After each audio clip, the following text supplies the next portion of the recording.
What's up, man? It's your big brother K-Rino. Check it out. Couple of things that I want to go over. First off, I gotta make a correction that I have to make for a mistake I made on a live stream that I did the other day. In that live stream and part of the conversation, I mistakenly said that the universe weighs 6 sextillion tons. That is not correct. That is the weight of the Earth.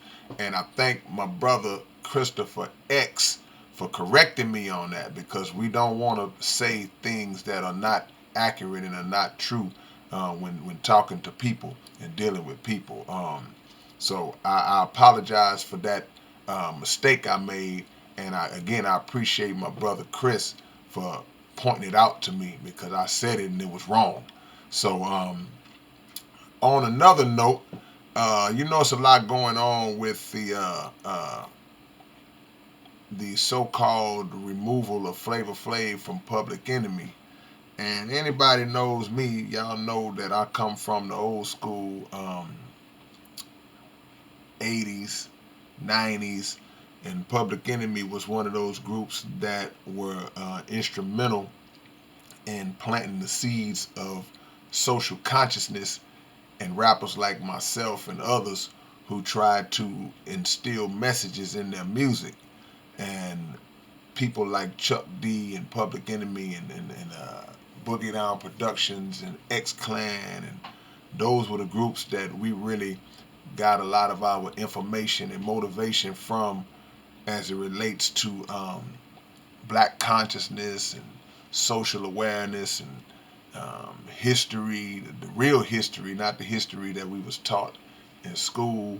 And Public Enemy was one of the groups who really um, were catalysts in that for me and others. So to hear that they were having these internal issues, which isn't the first time. I remember years ago when Professor Griff was removed from the group for a minute um, because they had an internal situation with some comments that Griff made that didn't sit well with Chuck, and they had their thing. But fortunately, they made up and they came back together. Because anybody who knows anything about Public Enemy, there are, of course, like with any group, there are certain names and members that just, they're synonymous, and they make the group who they are. The dynamic that each one of these members bring to the table make the group who they are. So when you talk Public Enemy, you think about maybe 5 or 6 components to Public Enemy. If you know anything about them, you think Chuck D, you think Flavor Flav, you think Professor Griff, you think Terminator X, you think the Bomb Squad. The is it the Bomb Squad? I want to make sure I'm saying the production team correctly. Y'all make sure, correct me again if I'm wrong. And you think S1Ws, security. And those are the 6 components of Public Enemy. So if either one of those components are not there, then it kind of takes away.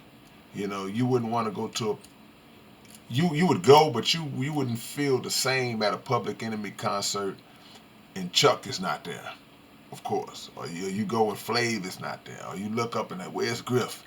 And I look up and Terminator's not DJing. Where the S1Ws? You don't think you think about that in a way of like, something's missing. So to hear that they had a riff behind um, Bernie Sanders, basically allegedly using the Public Enemy image, that brand image, as a part of his campaign and at a particular rally, to my understanding.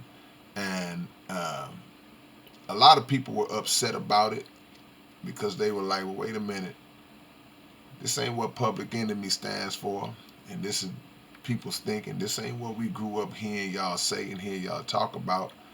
And Flavor Flav's attorney did not like what he viewed to be an exploitative move to where the name Public Enemy was being used, where in actuality, according to the attorney, Flavor Flav does not um, endorse Bernie. So he's like, don't say Public Enemy is gonna be there. Say Chuck D of Public Enemy, and it just went on back and forth and back and forth. And Chuck came out and expressed his comments and the way he felt about it. And to my understanding, uh, Flav was removed from the group. Somebody give me some game on that. I don't know if he was totally removed from the group or if he was just suspended or they just had a separation for a minute. But regardless of that situation, however it laid out, it's disappointing to real Public Enemy fans. However it went down, um, I know that Griff spoke on some things on a live stream that I saw, and he kind of went into some other aspects of it as well. And Griff always on top of it, man. You know, Griff don't play when it comes to having his information together and laying it out. So there are issues that take place under the umbrella of family. They call that family business. And I'm sure there are things that are involved, more details that we don't know about, nor should we know about. But on the outside looking in, just as fans, we want to see, we don't ever want to see a group like Public Enemy disband or break up, especially behind um, presidential candidates. And if anybody, y'all know me, my true riders know me. They know that I don't support Democrat or Republican or anything in between for that matter, because I just feel like the United States is a it's a failed system. The system of politics is not geared towards helping black people, the brown people, the poor people. It's geared towards continuing and perpetuating the financial um, wealth of the elite, or the so-called elite, because they're not really elite. But at the end of the day, it's disappointing to know that these political candidates, at the root of it all, this situation has caused a rift between one of the most powerful groups ever. And I just hope that they fix that. I hope that they can mend that for the sake of hip hop and for the sake of the struggle, because we looked to them back in the days for our information. They were the newscasters. When all of the major media outlets would lie, Public Enemy would say, don't believe the hype. They'd say, fight the power. And these are the things that we still have to do. And Bernie Sanders don't love black people, man. He don't love black people no more than Trump do. So I just want for us as a whole to get off of that political plantation. But I definitely don't want to see um, one of our greatest groups just dismantle behind a on the cool divide and conquer type of move, you know. And people are saying things like, well, they're speculating the one if there was a payment involved. To my knowledge, I heard that there was no money given to Chuck. Um, if he endorses Bernie, or just maybe not necessarily Bernie, but just the process or certain aspects of Bernie's policy, then he has every right to do that. I mean, just as anybody does, But we can't let disagreements divide us. Now, to talk about the lawyer Flav has, because it's a lot of speculation going on with the attorney that Flav has also, is that he may be putting the key in his back to kind of initiate these things. Um, I don't know. But again, the same principle applies.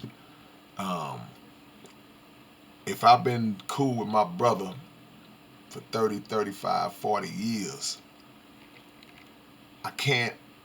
And I'm not. I'm on a principle now. I'm not saying this is what's going on, but he just put it in my mind because I love all those guys, man. But I'm not gonna let somebody come in from the outside that's new and cause division between me and my family, between me and my brother, those who I know intricately and those who know me intricately. Then someone comes in and says, well, they're not, that's kind of slick to me. So um, I would hope that that's not the case. Again, I don't like to speak ahead of what I know, but in general and in principle, these are the things we got to kind of be careful to not allow to happen. We can't allow outside people to come in for the sake of their own financial gain to create a wedge between us and our family. Can't do it. So I wish the best to PE, and I'm gonna be jamming them regardless. And y'all leave y'all comments down below. Pre-order the book, Life Lessons and Lyrics. The link will be down below. And I'll see y'all in Corpus Christi, San Antonio this weekend. Peace.